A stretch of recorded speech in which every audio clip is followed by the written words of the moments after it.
大家覺得我嘅畫工如何呢？咁都起碼睇得出眼耳口鼻頭髮啊！この番組はご覧のスポンサーの提供でお送りします。OK，呢個西乜嘢？大家好，我係周婷。咁相信最近好多朋友咧都係 work from home 啦，或者盡量都係留喺屋企噶啦。咁都見好多朋友咧就話留喺屋企唔知有啲咩做，咁所以今日咧我就拍一條片咧去記錄下究竟今日周婷一日喺屋企係做啲乜嘢嘅。咁因為今日咧我有一個好重要嘅任務啊，就係我要去畫我 YouTube membership 嗰個徽章。咁因為呢一個 membership 嘅功能咧我一直都冇開到啦。點解冇開到咧？就係一直都落唔到筆去畫嗰個徽章，因為我係一個藝術白痴嚟嘅，連火柴人都係畫得好核突啦。以前咧呢個美術科永遠都係唔合格嘅，咁就順便就記錄下我呢一個好艱辛嘅畫畫嘅過程俾大家睇啦。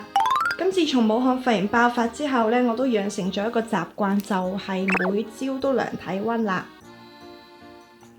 37.1度。Work from home 嘅時候咧，最驚會肥啊，因為咧成日都坐喺屋企啦，又冇咩喐動，咁然後咧又成日都食好多零食，咁所以咧最近我都有成日去磅重咧，去 keep 住自己唔好去肥嘅。咁但係大家睇下我屋企個磅，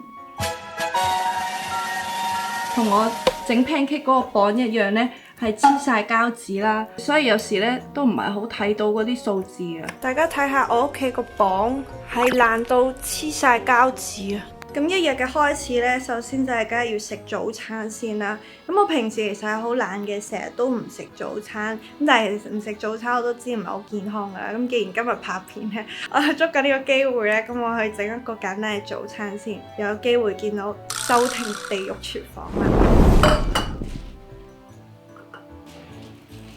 冇錯，今日嘅早餐咧就係一塊包啦，咁但係我會焗一焗佢做多士先嘅。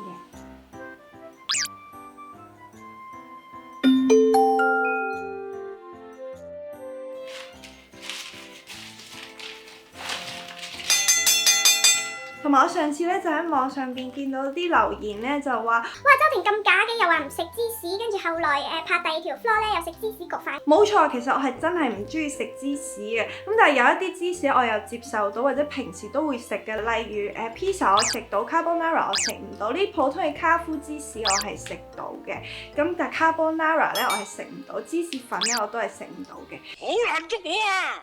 咁所以今日呢一個多士我都會加翻塊芝士嘅。同埋我屋企個焗爐個掣咧又係壞壞地嘅喎，所以咧你見佢咧咁樣擰咧，佢會翻轉頭嘅，但係佢又會開咗嘅喎。同埋因為焗爐個掣咧係擰唔到嘅關係咧，上面係夾咗一個文件夾，方便我哋去擰啊。我屋企就係有好多呢啲好新奇嘅東西啦。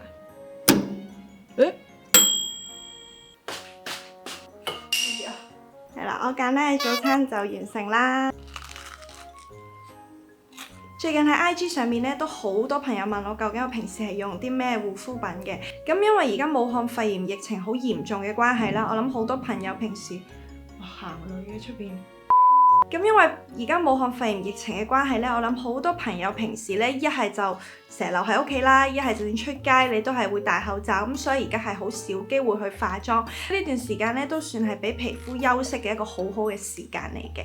其實我咧係有呢個敏感皮膚嘅，我細細個就已經會有濕疹啦，同埋有風爛嘅情況。而家咧冇去發作嘅時候咧，就係完全睇唔出嘅。但係一去發嘅時候咧，就係非常之恐怖，可以係全身都係好似一笪笪嘅蚊爛啊，或者好乾啊、甩皮啊咁樣嘅狀況啦。咁所以對我嚟講咧，去揾一啲成分天然啦，同埋冇刺激性嘅護膚品咧係好重要嘅。而我呢2個月成日都用嘅一個 body cream 嘅產品咧，就係呢隻啦 Aqua Mineral 嘅 Body Butter。咁 Aqua Mineral 咧其實係一個死海嘅品牌嚟嘅，咁所以佢嘅護膚產品咧入面都會有死海嘅礦物質嘅成分啦。咁死海嘅礦物質咧其實對我哋皮膚係好好嘅，尤其對於一啲有濕疹啊、牛皮癬、汗癬嘅朋友咧都係非常之適合嘅，因為呢啲死海嘅礦物質咧係可以舒緩呢啲嘅皮膚問題。咁當然咧佢唔止係有死海礦物質嘅成分，佢都會有好多保濕嘅成分喺入面，例如呢個乳木果油啊、天然嘅橄欖油，去到維他命 E 同埋維他命 C 啦，一啲蘆薈嘅萃取物等等咧，都會有喺入面嘅。如果你同我一樣咧，都係有敏感皮膚嘅狀況，或者想用一啲天然啲嘅護膚品咧，大家都可以試下呢一隻 Aqua Mineral 嘅 cream 嘅。咁講到死海嘅產品最出名係啲咩？咁就梗係鹽啦，係咪先？咁所以呢個 Aqua Mineral 即係其實佢都係有出死海鹽嘅，佢係一個身體嘅磨砂嚟嘅。鹽當然係有消炎殺菌啦、清潔嘅成分啦，咁但係佢入邊都會有啲護膚保濕嘅成分，所以你用完佢之後咧，都唔會話好乾啊，或者有好乸啊等等呢一類嘅問題嘅。我最近好中意嘅一個用法咧，就係配合埋呢個我啱啱介紹完嘅 body butter。咁你喺沖涼嘅時候咧，1:1，即係呢個 body butter 拎1匙羹左右啦，然後呢個鹽又拎1匙羹，將佢撈埋一齊，然後沖涼嘅時候咧就搽喺個身度，就算過咗水之後咧，你都會 feel 到你嘅皮膚就好似有個保濕嘅膜保護住咁樣啦，係有種好潤得嚟唔會好立嘅感覺啦。其實唔單止係皮膚嘅保濕啊，頭髮嘅保濕都係好重要嘅。雖然你哋咧就成日話我個頭油啦，其實咧我個髮尾咧係非常之乾啦，開叉係非常之嚴重啦。而且咁我最近咧又係用緊一個好好嘅死海品牌啦，咁就係呢一支啦。咁呢一個牌子咧又係一個死海嘅品牌，咁所以佢嘅產品入邊全部都會有死海嘅礦物質，唔會有礦物油啊、防腐劑啊或者化學嘅香料等等嘅成分。佢用落去又真係會令到頭髮好順滑、好保濕，真係做到一個保濕嘅效果。咁所以我自己都係好中意嘅。用法咧都係同平時其他嘅髮尾油一樣嘅啫，咁就係喺啲半濕啦或者全乾嘅頭髮上面咧，咁就擠少少啦，然後咧就捽勻佢，咁捽到隻手咧少少暖啦，然後就再搽喺頭髮嘅中間去到髮尾嘅位置。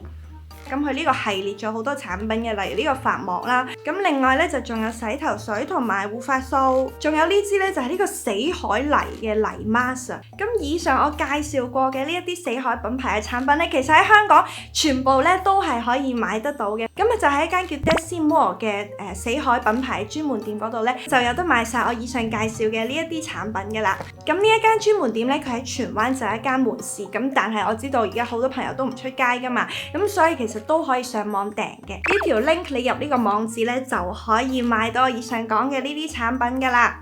好，嚟到今日嘅重頭戲啊，就係我要俾 YouTube 嘅各位睇下我嘅畫畫技術啦。跟住就畫隻眼。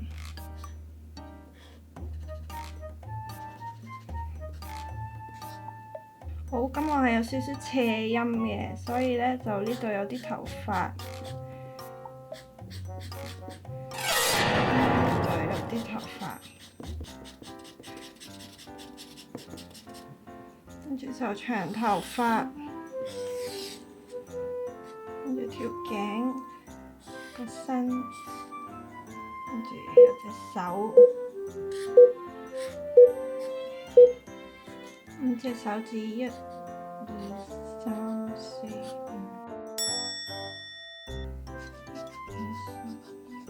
加翻啲頭髮，畫完呢個就係我啦。大家覺得點啊？有冇潛質可以拍賣呢張畫出去啊？唔記得畫耳仔啊！好，畫完，大家覺得我嘅畫工如何呢？咁都起碼睇得出眼耳口鼻頭髮啊！好，咁跟住咧嚟緊我就要設計我 YouTube Membership 嗰個嘅徽章啦。嗱，咁我就諗到有幾種模式嘅，一係咧就唔係人樣啦，而係一個舉個例，可能係一個蝴蝶結咁樣啦。雖然我都唔係好識畫蝴蝶結，死啦！我係唔識畫蝴蝶結㗎，蝴蝶結咁樣嘅。睇先，我畫一個靚啲嘅蝴蝶結先，因為我最初嘅構思咧就係幾種唔同顏色嘅蝴蝶結，好似幾可愛咁。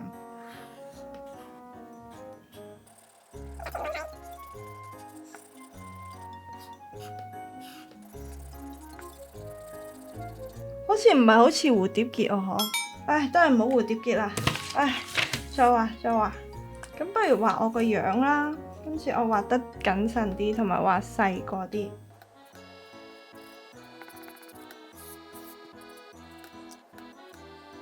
咦，今次好似可愛咗喎，好似好過頭先咯，嗬！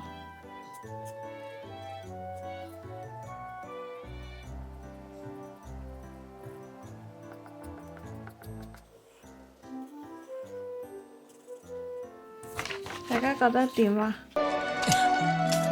你話好，咁我今日呢條片就差唔多啦，唔知大家覺得我嘅畫作如何呢？希望大家中意今日呢一條片啦。中意呢條片嘅話呢，記得 like 同埋 subscribe 同埋 subscribe 隔離個鐘仔，咁你就唔會錯過之後嘅片啦。我哋下條片再見，拜拜。